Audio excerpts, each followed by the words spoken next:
Hello guys, तो welcome back to my YouTube channel. तो बिना किसी देर के हम लोग नया एपिसोड शुरू करते हैं। चैन उन्होंने अपनी कंपनी का मजा लिया और कुछ देर बाद जियाओ उसके पास लेटे हुए बोली कि अब उठकर काम करने का टाइम हो गया है। चैन ने रिस्पॉन्स किया कि मैं और नहीं कर सकता। जियाओ उसने सुना कि उस लड़की ने कहा मैं जियाओ नहीं हूँ। चैन ने दूसरे नाम गैस करने की कोशिश की पर हर बार मना कर दिया गया।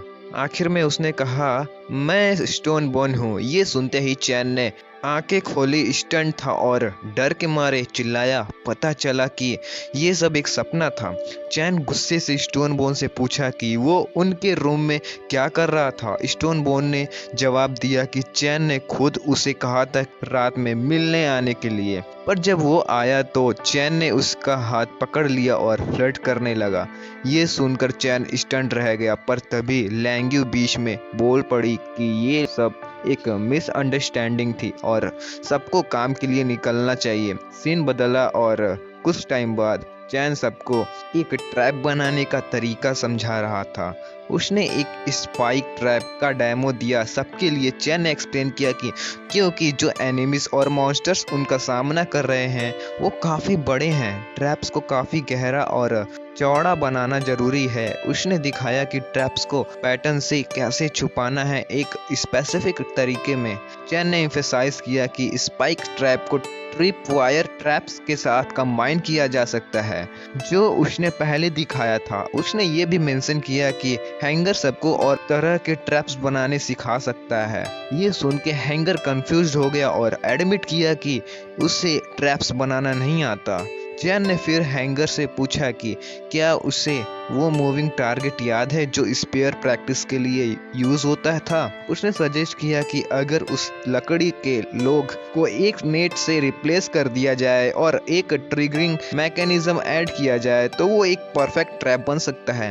चैन ने ये काम स्टोन बोन और बाकी लोगों के ऊपर छोड़ दिया और वापस चला गया, इस उम्मीद में कि वो उस सपने को कंटिन्यू कर सके जो अभी उसने देखा था। जब वो अपने टेरिटरी में वापस आया तो वो हैरान था कि कोई भी यूजुअल तरीके से इधर उधर घूम नहीं रहा था। उस वक्त तक तो कोई ना कोई उठकर काम शुरू कर देता। चैन ने उनके घरों में चेक करने का सोचा, पर जैसे ही वो अंदर जाने लगा अंदर से लड़कियां चिल्लाने लगी कि जो भी हो वो दूर हो जाए। जब चैन ने पूछा कि प्रॉब्लम क्या है तो उन्होंने सीरियसली कहा कि उनके कुछ कपड़े ठीक से पहने नहीं गए हैं, इसी वजह से वो बाहर आने में हेजिटेंट हैं। ये सुनकर चैन को लगा कि शायद ये हेरिटेज प्लेग्यू के मॉडेस्टी इफेक्ट का नतीजा हो सकता है। उसने दरवाजा बंद कर दिया और उसने कहा कि उसके पास नए कपड़े बनाने के लिए आधा दिन है। अगर वो दोपहर तक बाहर नहीं आए तो उन्हें उसकी स्ट्रिक्टनेस का सामना करना पड़ेगा। चैन हेरिटेज प्लेग्यू के पास गया और उसके इफेक्ट को देखकर अमेज हो गया। तभी अचानक स्टोनबोन चिल्लाते हुए उसका नाम लेकर आया। जब चैन ने मुड़कर देखा तो स्टोनबोन ने बताया कि उसने ट्रैप खोदते वक्त कुछ डिस्कवर किया है। चैन खुश हो गया और उसने बताया कि स्टोनबोन को जो मिला है वो फ्लिंट है, जो एक जबरदस्त डिस्कवरी है। उसने समझाया कि फ्लिंट के साथ उनके पास लिमिटलेस पॉसिबिलिटीज हैं, खासकर इस वजह से कि वो फोर्सफुली रब करने पर स्पार्क्स प्रोड्यूस कर सकते हैं। चैन और स्टोनबोन दौड़कर उस जगह गए जहां स्टोनबोन ने फ्लिंट को डिस्कवर किया था। वहां पहुंचकर स्टोनबोन ने चैन को वो स्पॉट दिखाया और मेंशन किया कि उन्होंने उस स्टोन के आसपास खोदा है। जब चैन ने देखा तो उसे समझ आया कि वहां फ्लिंट काफी नहीं था, क्योंकि वो एरिया ड्राई या सेलाइन अल्कली लैंड नहीं था। अगर फ्लिंट नेचुरली वहां बना होगा तो एक ही पॉसिबिलिटी थी। चैन ने स्टोनबोन से कहा कि सॉइल के अंदर और ध्यान से देखे। स्टोनबोन मान गया और बताया कि उस एरिया की मिट्टी खोदना आसान लग रहा था और अंदर कुछ चीजें थी जो पत्थर जैसे नहीं लग रही थी। जब स्टोनबोन ने उसे टेस्ट किया तो वो डर गया, क्योंकि वो डंग गोबर था और खाने के बाद उसे बहुत बुरा लगा। दूसरी तरफ चैन को पहले ही शक था कि वहां नीचे एक बड़ा डंग पिट हो सकता है। उसे कंफ्यूजन हुआ कि क्या ये पॉसिबल है कि कोई और प्रिमिटिव लोग वहां पहले रहते थे और उनका कल्चर लेवल इतना एडवांस था कि उन्होंने कुछ टॉयलेट जैसा डेवलप किया हो। ये फिर वो जायंट स्टोन क्लैन का पुराना लेयर हो सकता है। चैन ने स्टोनबोन को ऑर्डर दिया कि फ्लिंट कलेक्ट करे और वापस जगह को बिना कोई निशान छोड़े ढक दे। उसने ये भी कहा कि वहां आसपास और ट्रैप्स लगाए और ऊंची जगह पर बेकन टावर्स बनाए। साथ ही कुछ लोगों को शिफ्ट में लुकआउट पर लगाने को कहा। ये सुनते ही स्टोनबोन कंफ्यूज होकर चिल्लाया, टावर्स और बीकॉन्स क्या? सीन 4 दिन बाद शिफ्ट होता है जब चैन टेरिटरी में घूम रहा था और नए बनाने गए घरों को ऑब्जर्व कर रहा था। उसने सोचा कि ये खुशी की तरह पहला कदम है। तभी मिया दौड़ती हुई चैन की तरफ आई और उसे डरा दिया। चैन ने जल्दी से लैंग्यू को बुलाया उसे रोकने के लिए, पर मिया फुल फोर्स में चैन से टकरा गई और उसे जोर से गले लगाया, जिस वजह से एक घर टूट गया। लैंग्यू टेंशन में चैन से पूछता है कि क्या वो ठीक है और मिया से कहता है कि उसे छोड़ दे। चैन को इंजर्ड देखकर मिया ने उसे दोबारा जोर से दबा दिया और बोली, तुम्हें अभी नहीं मरना चाहिए, अभी हमने घर बनाया है, हम अफोर्ड नहीं कर सकते। चैन ने रिस्पॉन्स किया कि प्ले टाइम खत्म हो गया है और मिया से पूछा कि क्या घर रेडी है। मिया ने हाँ कहा और बताया कि 2 रोज में टोटल 10 घर हैं जो 50 लोगों के लिए कंफर्टेबल काफी हैं। ये सुन के चैन खुश हो गया और मिया के सर पर हाथ रखकर उसकी तारीफ की। साथ ही उसे कहा कि वो केयरलेस ना हो और पनिशमेंट के रूप में उसे टूटे घर को रिपेयर करने का काम दिया। फिर वो फूड सप्लाईज और रिजर्व्स का प्रोग्रेस चेक करने नदी के पास गया। वहां चैन ने देखा कि बे क्लैन के लोग खुशी खुशी मछली पकड़ रहे थे और आओ और कुछ लड़कियां उनकी हेल्प कर रही थी मछली सुखाने में। चैन ने शेयर किया कि घर बनाने और ट्रैप्स खोदने के कंपैरिजन में बे क्लैन रिवर में मछली पकड़ने के लिए ज़्यादा सूटेबल है। बे क्लैन की मदद से उनके नए ट्राइब में फूड का वैरायटी और क्वांटिटी काफ़ी बढ़ गया था। लैंग्यू ने चैन की तारीफ की और कहा कि उनकी मेहनत की वजह से अब वो एक प्रॉस्पेरियस लाइफ जी रहे हैं। चैन ने रिस्पॉन्स किया कि शायद ये पॉसिबल है, पर उसे अभी भी ये सोचकर डाउट हो रहा था कि कोकोनट ग्रोव क्लैन का सबड्यू करने के लिए उसने जो मेथड यूज किया वो सही थे और फ्यूचर में वो किस तरह की डिसेंट का सहारा ले सकता है। लैंग्यू ने चैन को रिश्योर किया और बोला कि वो अपने डिसीजन पर डाउट ना करे। उसने एम्फेसाइज किया कि चैन के ऑर्डर्स ही उनका विल है। उसने कहा कि उन्होंने जो कुछ किया उसमें कोई प्रॉब्लम नहीं है और पॉइंट आउट किया कि इस दुनिया में सिर्फ स्ट्रॉन्ग लोग सरवाइव करते हैं। हर दिन छोटी और बड़ी ग्रुप्स एक दूसरे को डेवोर और डिस्ट्रॉय कर रही होती हैं, तो मिनिमल लॉस के साथ मैक्सिमम रिजल्ट्स पाना होता है। मैक्सिमम रिजल्ट्स पाना दोनों ग्रुप्स के लिए एक तरफ की काइंडनेस है, चाहे वो उनकी क्लैन हो या कोकोनट ग्रोव क्लैन। चैन मुस्कुरा के बोला कि लैंग्यू के पास उनके जर्नी के लिए जरूरी सब क्वालिटीज हैं। फिर चैन ने लैंग्यू से कहा कि वो उसके साथ बॉर्डर डिफेंसेस के इंस्पेक्शन करे और एक्सप्रेस किया कि उसका मानना है कि बे ट्राइब और सरप्राइजेस ला सकती है, जैसे ही माइस्ट्रियस फ्रॉगमैन फोर्स। सीन शिफ्ट होता है स्टोनबोन और दूसरों की तरफ जो ट्रैप और टावर्स पर काम कर रहे होते हैं। जब चैन पहुंचा उसने स्टोनबोन से पूछा कि ट्रैप्स और बीकॉन टावर्स कैसे अरेंज किया गया है। स्टोनबोन ने रिस्पॉन्स किया कि चैन के ऑर्डर्स के मुताबिक वेस्ट, साउथ और नॉर्थ के बीकॉन टावर्स कंप्लीट हो चुके हैं। उसने बताया कि 6 लोग बीकॉन टावर्स पर शिफ्ट में स्टेशन हैं, पर इसके बाद ज्यादा मैन पावर नहीं बचा। उसने समझाया कि टाइम पर काम कंप्लीट करने के लिए उन्हें सुबह जल्दी निकलना पड़ता है और अंधेरा होने से पहले माउंटेन पर काम शुरू करना होता है।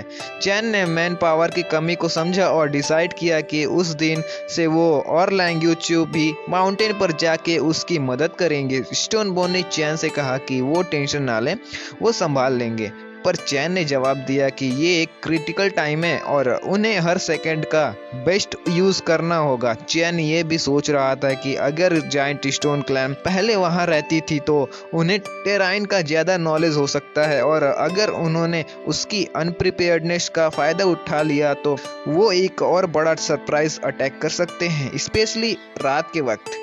जब सब काम कर रहे थे और चैन भी वहां था, तभी उसका ध्यान अचानक वेस्ट बीकॉन टावर की तरफ गया और उसे एक ओमिनियस फीलिंग होने लगी।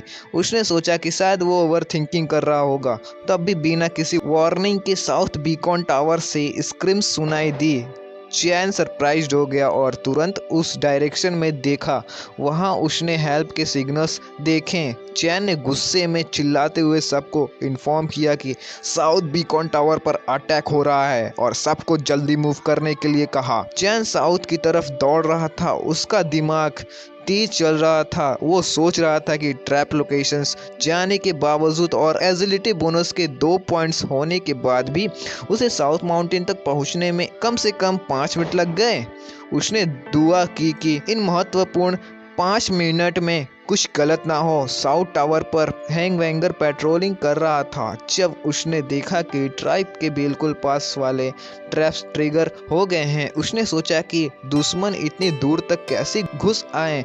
हैंग ने यह भी सोचा कि आसपास और दुश्मन हो सकते हैं जो फायर लाइट देख कर वहां एम्बुश कर रहे होंगे। उसने फैसला किया कि पहले उन दुश्मनों को दौड़ना और उन पर हमला करना सही होगा। हैंग शोर की तरफ दौड़ा और अपने स्पेयर से हमला किया, लेकिन दुश्मन काफ़ी मजबूत निकला। उसने स्पेयर को डिफ्लेक्ट कर दिया और हैंग को डॉस करने पर मजबूर कर दिया। हैंग के लिए हैरानी की बात यह थी कि दुश्मन तुरंत उसके पास आकर उस पर हमला करने लगा, जिसे हैंग के पास रिएक्ट करने का टाइम ही नहीं बचा। डरा हुआ हैंग अपने आप को शील्ड करने लगा। हैंग की राहत के लिए दुश्मन ने अटैक रोक दिया और अपनी असली पहचान बताई। वो चैन था। हैरान हैंग ने पूछा कि चैन साउथ साइड पर क्या कर रहा था। चैन ने जल्दी से जवाब दिया कि समझाने का वक्त नहीं है और पूछा कि क्या हैंग को पता है कहाँ ट्रैप्स ट्रिगर हुए हैं। हैंग ने हाँ में जवाब दिया और ट्रैप की लोकेशन बताई और ये भी कहा कि वही बीकॉन टावर जलाने वाला था। चैन ने तुरंत हैंग को कहा कि सेफ रूट लेने वाले लोगों का इंतजार करे और उन्हें उस जगह लेकर आए। जब चैन ट्रिगर ट्रैप्स के लोकेशन पर पहुंचा तो उसने आसपास किसी और की प्रेजेंस फील नहीं की। वहां की अर्ली साइलेंस ये दर्शा रही थी कि उन्होंने किसी वाइल्ड बीस्ट को नहीं पकड़ा है। इस बात ने चैन को सोचने पर मजबूर कर दिया कि ट्रैप्ड इंसान सच में अकेला है या फिर वो बेहोश हो गया है, क्योंकि कोई मदद के लिए चिल्लाता हुआ नहीं था। जब चैन ट्रैप्ड इंसान को देखने गया तो वो हैरान हो गया। वो और कोई नहीं बल्कि लीजा थी। चैन ने उसे पूछा कि वो यहाँ क्या कर रही थी, जबकि उसे अपनी चोटों से रिकवर करना चाहिए था। लीजा गुस्से में आ गई और पूछा कि चैन वहां बस खड़ा क्यों है और क्वेश्चन क्यों पूछ रहा है। चैन हंसी से उसका मजाक उड़ाते हुए उसके पैर पर गुदगुदाने लगा। फ्रस्ट्रेटेड लीजा ने कहा कि उसे वहां से नीचे उतारने में मदद करे। तभी दोनों ने हैंग शेर और बाकी लोगों के आने की आवाज सुनाई दी।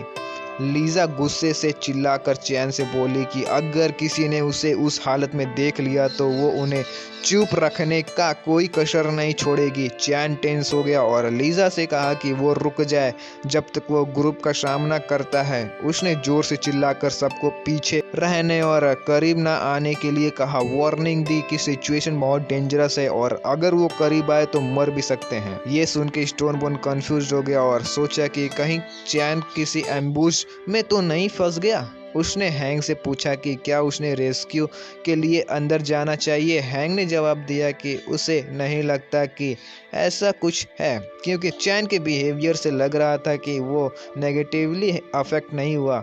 हैंग ने यह भी स्पेकुलेट किया कि शायद चैन नहीं चाहता कि ग्रुप कुछ स्पेसिफिक देखे। स्टोनबोन ने पॉइंट आउट किया कि शायद चैन बैटल के बाद ब्रेक ले रहा है और इस बात का जिक्र किया कि काफी बार औरतें भी इनसे दूर रहती थीं, जैसे नहाते वक्त, और सब कुछ थोड़ा अलग लग रहा था, लेकिन वो पिन पॉइंट नहीं कर पा रहा था कि क्यों। इस बीच चैन ने लीजा को ट्रैप से फ्री किया और हंसता हुआ उसका मजाक बनाते हुए बोला कि उसने कभी एक्सपेक्ट नहीं किया था कि लीजा जैसे लोग ट्रैप में फंसेंगे, लेकिन कम से कम अब उन्हें पता चल गया कि ट्रैप्स कैसे काम करते हैं। लीजा हंसी और बोला, मुझे नहीं लगा था कि तुम इतना अजीब ट्रिक्स जानते हो। चैन फिर उसे पूछा कि वो रात के बीच में वहाँ क्या कर रही थी। लीजा ने बताया कि उसने शाम के वक्त बे ट्राइब के कुछ लोगों की बातें सुनी थी। लीजा ने समझाया कि उसने बेक लाइन के 2 लोगों को बात करते सुना था कि काश वो समुंदर के पास से मछली श्रिम्प या क्लैम पकड़कर अपनी काम की एनर्जी बढ़ा सकते हैं, लेकिन उन्होंने ये भी कहा कि इस बीच तक का रास्ता एक खतरनाक हाइनास के झुंड के कारण ब्लॉक है, जो वहां जाना काफी रिस्की बनाता है क्योंकि कभी भी अटैक हो सकता था। सीन वापस प्रेजेंट में आता है जहां लीजा बताती है कि इस वजह से उसने रात में एक सफर वे ढूंढने का फैसला किया। चैन ने शेयर किया कि वो उस रास्ता पर पिछले 5 दिनों में काफी बार चला था और तब वहाँ कोई हाइनास नहीं था। उसका शक था कि शायद बेकलैंड के किसी मेंबर ने कुछ दिनों में चुपके से वहाँ जाने की कोशिश की हो, जिस वजह से हाइनास उस एरिया में आ गए। लीजा ने पूछा कि क्या बेकलैंड के साथ कुछ गड़बड़ है और उन्हें एग्जीक्यूट करने का सुझाव दिया। चैन ने मना करते हुए कहा कि वो ऐसा नहीं सोच रहा था। उसने समझाया कि वो सिर्फ उन सिक्योरिटी लू पोल्स के बारे में सोच रहा था जो पहले उनके ध्यान में नहीं आए थे। चैन ने पेट्रोल सेट करने और बीच का रास्ता क्लियर करने की जरूरत पर जोर दिया। उसने कहा कि मछली और श्रिम्प सेकेंडरी हैं, लेकिन उन्हें डोडो बर्ड्स और उनके अंडे जरूरत हैं। चैन ने यह भी सजेस्ट किया कि वो एक सॉल्ट फील्ड ओपन कर सकते हैं सॉल्ट ड्राइंग के लिए। चैन ने डिक्लेयर किया कि फैसला हो गया है, डे ब्रेक के बाद वो हाइनास का मसला सुलझाएंगे। लीजा ने कहा कि वो पेट्रोल्स और सीक्रेट्स सेंट्रीज सेट करने का काम संभाल लेगी, लेकिन उसने सजेस्ट किया कि चैन हाइनास को हैंडल करने और टेरिटरी एक्सपेंड करने पर फिर से सोचे। चैन मुस्कुराया और पूछा कि क्या लीजा उसके लिए चिंता कर रही थी। लीजा एम्बेरेस्ड हो गई और कहा कि चैन खुद को इतना मत समझे। उसने अपनी कॉन्सर्न एक्सप्रेस की उनकी छोटी सी टीम के लिए 2 टेरिटरीज गार्ड करना रेकलेस हो सकता है। उसने ये भी पॉइंट आउट किया कि बीच पर जायंट स्टोन क्लैन एक बार अटैक कर चुकी थी, तो अगर वो फिर से अटैक करे तो क्या होगा। चैन ने जवाब दिया कि जायंट स्टोन क्लैन के बीच पर आने की वजह से वो जगह रिलेटिवली सेफ है। उसने समझाया कि उनकी ट्राइब कैंप, बीच आउटपोस्ट और जायंट स्टोन क्लैन का साउथ वेस्ट माउंटेन एक ट्रायंगल बनाते हैं। चैन ने प्रपोज किया कि अगर बीच आउटपोस्ट और ट्राइब कैंप के बीच स्मूथ गुड्स और इंफॉर्मेशन एक्सचेंज इंश्योर कर ले तो वो एक दूसरे को इफेक्टिवली सपोर्ट कर सकते हैं। लीजा ने मना किया। वो चैन की बातें पूरी तरह नहीं समझ पाई, लेकिन जब उसने फैसला कर लिया है तो वो उसके साथ एग्री कर लेगी। सीन कुछ देर बाद शिफ्ट होता है जहां हेक्टर, चैन, लैंग्यू और बेकलैंड के कुछ मेंबर्स उस जगह की तरफ जा रहे होते हैं जहां एक बच्चे ने हाइनास देखे थे। हेक्टर ने बच्चे से पूछा कि क्या वो श्योर है कि उसने उस रास्ते पर हाइनास देखे थे, क्योंकि वहाँ खून की कोई स्मेल नहीं थी। बच्चे ने कंफर्म किया कि उसने हाइनास को लगभग 2 दिन पहले देखा था। जैसे ही बच्चे आगे बढ़े, एक हाइनास ने अचानक उस पर हमला कर दिया, लेकिन हेक्टर ने तुरंत काउंटर अटैक करके बच्चे को बचा लिया। जल्दी ही सब लोग खुद को चारों तरफ से हाइनास के झुंड से गिरता हुआ पाए। लैंग्यू ने चैन को केयरफुली रहने की चेतावनी दी, लेकिन चैन ने मुस्कुरा के उन्हें आश्वासन दिया कि बेकलैंड के साथ होने पर ये जंगली कुत्ते कोई खतरा नहीं बनेंगे। इसी वक्त हेक्टर ने चैन को सजेस्ट किया कि वो लेफ्ट वाले ग्रुप का सामना करे, जबकि हेक्टर राइट साइड संभाल लेगा। लड़ाई शुरू हुई और बेकलैंड आसानी से हाइनास से निपटने लगी। चैन सोच रहा था कि ये नए रिक्रूट्स की स्किल्स देखने का अच्छा मौका है। तभी एक हाइनास ने चैन पर हमला करने की कोशिश की, लेकिन चैन ने उसका गला पकड़कर आसानी से अटैक ब्लॉक कर दिया।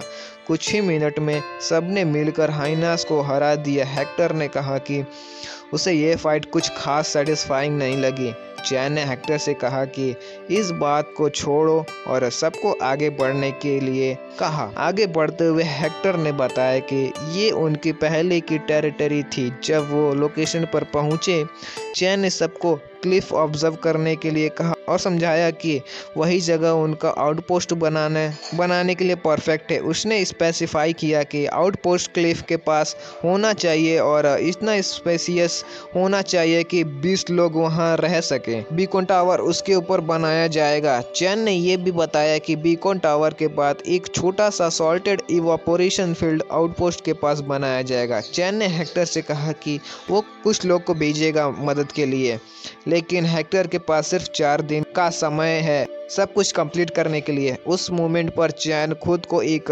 फॉरमैन की तरह महसूस कर रहा था जो एक कंस्ट्रक्शन साइट इंस्पेक्ट कर रहा हो, हालांकि वो खुद भी मेहनत का काम कर रहा था। जाने से पहले चैन ने उन्हें इंस्ट्रक्शन दिया कि इमरजेंसी केस में तुरंत आग जलाकर मदद मांगी जाए। सीन 3 दिन बाद शिफ्ट होता है जहां चैन ने एक वुडन बो बनाया जिसने उसके अकाउंट में 5 टेक्नोलॉजी पॉइंट्स ऐड कर दिए।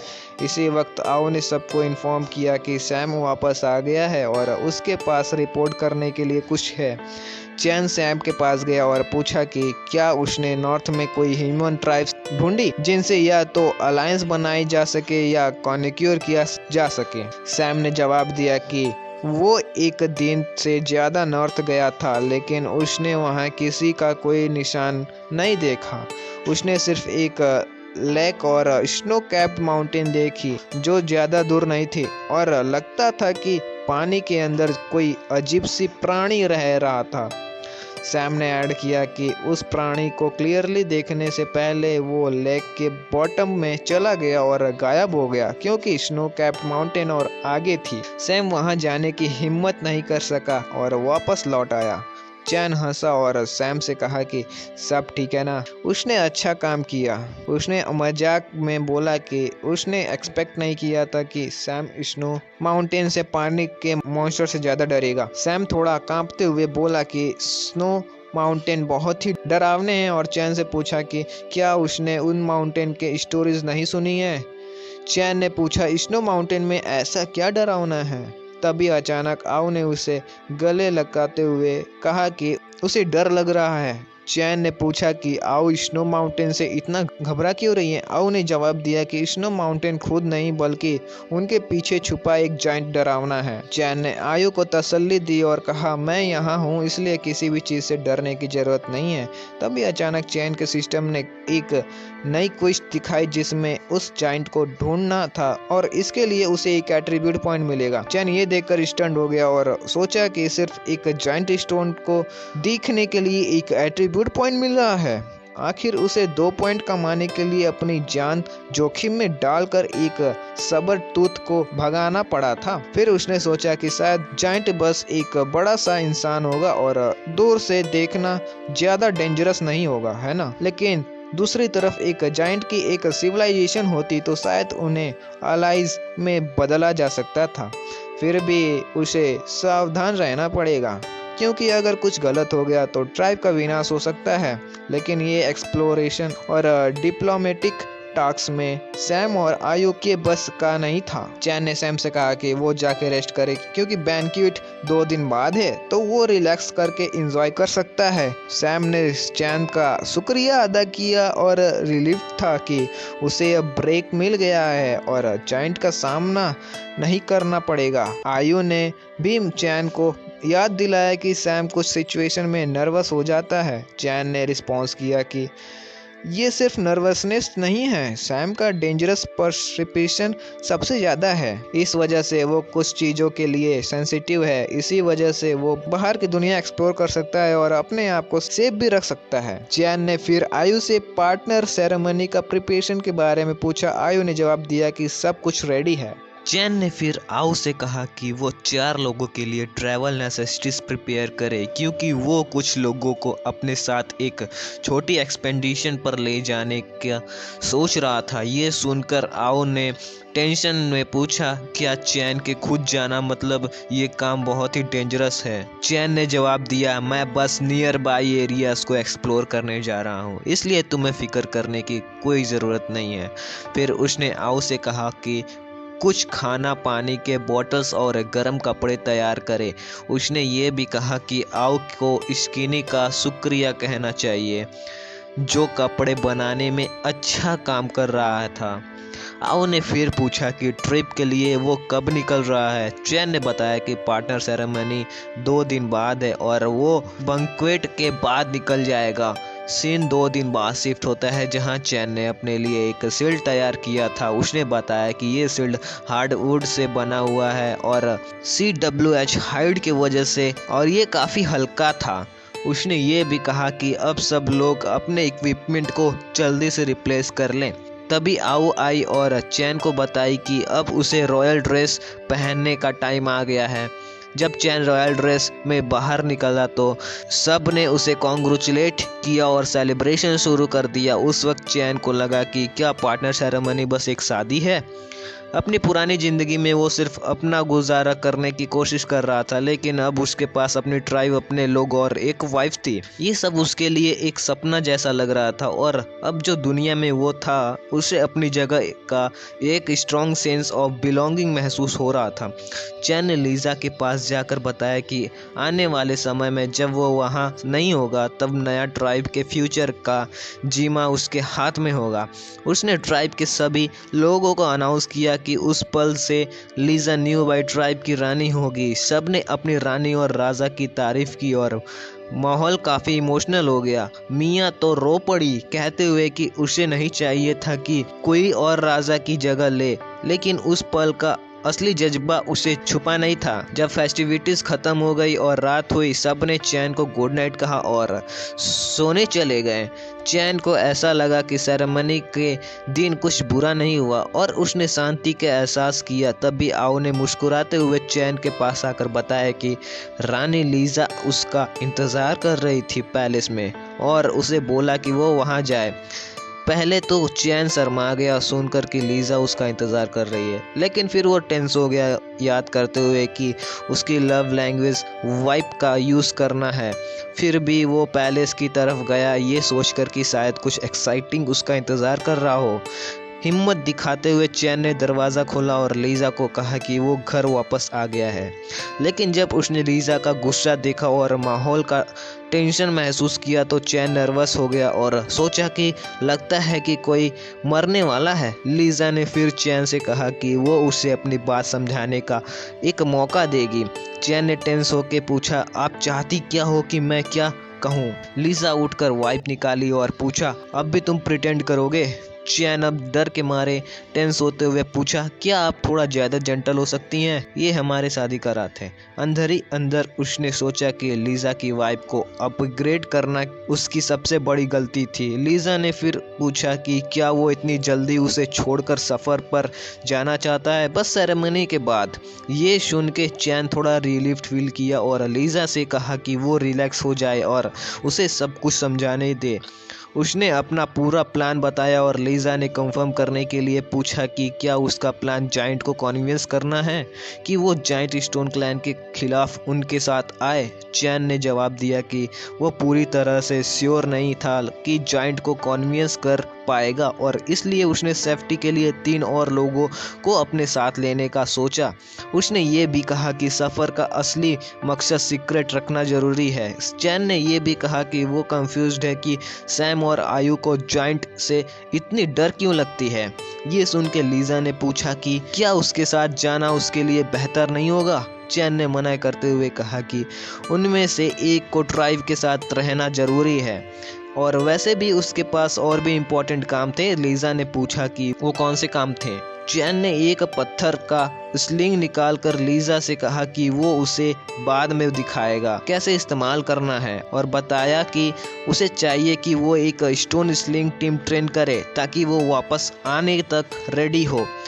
फिर सीन अगले सुबह शिफ्ट होता है जहां चैन हैंगसेर, हेक्टर और टीना के साथ जाइंट के एरिया की तरफ जा रहा था। वो शांति से गाना गा रहा था लेकिन आओ गुस्से होकर उसे देख रही थी। ये देखा तो चैन डर गया और सोचा कि शायद आओ जानबूझकर उसके पीछे चल रही है और शायद उसके लिए दूसरी बार एम्बुश करने का मौका ढूंढ रही है। लेकिन चैन कुछ नहीं कर सकता था क्योंकि ये लीज़ा की इच्छा थी। जो असली में हुआ था वो ये था कि चैन ने लीज़ा से फ्लर्ट करने की कोशिश की थी, लेकिन उसने उसे डांट दिया और बोला कि उसे छेड़ना बंद करे। उसने फिर पूछा कि अगर वो कोकोनट ग्रोव क्लैन या बी क्लैन को ले जा रहा था तो वो क्यों नहीं लेकर गया। चैन ने जवाब दिया कि उसने हेक्टर को इसलिए चुना था क्योंकि उसने खुद हेक्टर की कॉम्बैट स्किल्स देखी थी। बीच आउटपोस्ट का जीमा टेम्पोरली स्टोनबोर्न को दे दिया गया था। लीजा ने जिद्दी होकर कहा कि उसे फर्क नहीं पड़ता कि चैन किसे चाहता था, लेकिन वो जरूर उसके साथ जाना चाहती थी। उसने बताया कि सिर्फ आओ के साथ होने पर ही वो आराम से रह सकती थी। फिर लीजा ने चैन को अप्रोच किया और उसे भरोसा दिया कि उसने आओ को लास्ट इंसिडेंट के लिए एक सर्वलेशन दिया था, इसलिए वो उसके साथ आराम से रह सकती थी। सीन फिर प्रेजेंट टाइम में शिफ्ट होता है, जहां चैन अब भी गुस्सा था और आराम से नहीं चल पा रहा था क्योंकि आओ उसके पीछे चल रही थी। चैन अब हैंग शेर पर काफ़ी डिपेंड कर रहा था क्योंकि उसे लग रहा था कि अगर कुछ गलत हुआ तो सिर्फ हैंगू ही उसकी मदद कर सकता है। हैंगू ने मेंशन किया कि उसे लगा जैसे कोई उन्हें घूर रहा हो, लेकिन फिर उसने इसे अपनी कल्पना का काम बताकर डिसमिस कर दिया। हेक्टर ने फिर चैन से पूछा कि क्या उसे पता था कि आगे एक झील है। चैन ने हाँ कहा और बताया कि सैम ने पहले ये मेंशन किया था। हेक्टर हंसकर बोला कि शायद हमने भी जाइंट देखा होगा क्योंकि जब हेक्टर बचपन में था उसने देखा था कि एक जाइंट ने एक लियोपर्ड को पल में निगल लिया था। हेक्टर ने ये भी बताया कि बचपन में उसकी किस्मत अच्छी थी, लेकिन इस बार वो लेक मॉन्स्टर से अच्छा फाइट चाहता था। चैन स्टंड हो गया और सोचा कि ऐसे मॉन्स्टर का सामना करना किस्मत की बात नहीं थी। उसने हेक्टर से कहा कि उसे लेक क्रिएचर जैसे मॉन्स्टर का ज़्यादा फर्क नहीं पड़ता, उसे तो ज़्यादा इंटरेस्ट उन चीज़ों में होता है जो ज़्यादा खतरनाक हो, जैसे जाइंट्स। ये सुन के हैंग्यू थोड़ा डर गया और घबरा कर बोला कि चैन को ऐसे चीज़ों की उम्मीद नहीं करनी चाहिए थी। चैन ने जवाब दिया कि वो बस कैजुअली बात कर रहा था और पूछा कि क्या सच में जाइंट होते हैं। हैंग्यू ने बताया कि किंग से मिलने से पहले उनके ट्राइब में 30 से ज़्यादा लोग थे। एक दिन उन्होंने एक जाइंट देखा था और उनका क्लैन उसे लड़ने के लिए बिल्कुल भी रेडी नहीं था। सब लोग हर डायरेक्शन में भाग गए थे। हैंग्यू ने यह भी कहा कि यह इंसिडेंट जब वो बहुत छोटा था तब हुआ था और जो भी बचे थे उन्होंने उस भयंकर सीन को कभी नहीं भूल पाया। चैन को अब समझ आया कि सैम और आयो जाइंट के नाम से इतना क्यों डरते हैं। हेक्टर ने उनकी बात को इंटरप्ट करते हुए वार्न किया कि वो उन फ्रूट्स को मत खाना क्योंकि उसने जब बचपन में ये खाए थे तो उसे काफ़ी सवर कॉन्सिक्वेंस हुए थे। चैन ने अपने सिस्टम से फ्रूट को इंस्पेक्ट किया और पता चला कि ये पॉइजनियस प्लांट है। चैन ने सोचा कि जो भी अनजाने प्लांट्स उसके आसपास हैं उनमें कुछ वैल्यू हो सकती है, तो उसने अपने सिस्टम से स्कैन करने को कहा। सिस्टम ने बताया कि हर प्लांट में सिग्निफिकेंट मेडिसिनल प्रॉपर्टीज़ हैं। चैन को ये जानकर हैरानी हुई कि पूरा जंगल मेडिसिनल प्लांट से भरा हुआ है था। अचानक उसने कुछ फैमिलियर देखा और इंस्पेक्ट करते ही पहचाना कि वो सीरियल ग्रास था। चैन खुश हो गया कि उसने ग्रेन सीड्स ढूंढ लिया और एक साइड क्विस्ट मिला जिसमें उसे मल्टीपल टाइप्स ऑफ ग्रेन्स को लार्ज क्वांटिटीज़ में उगाना और सक्सेसफुली कल्टीवेट करना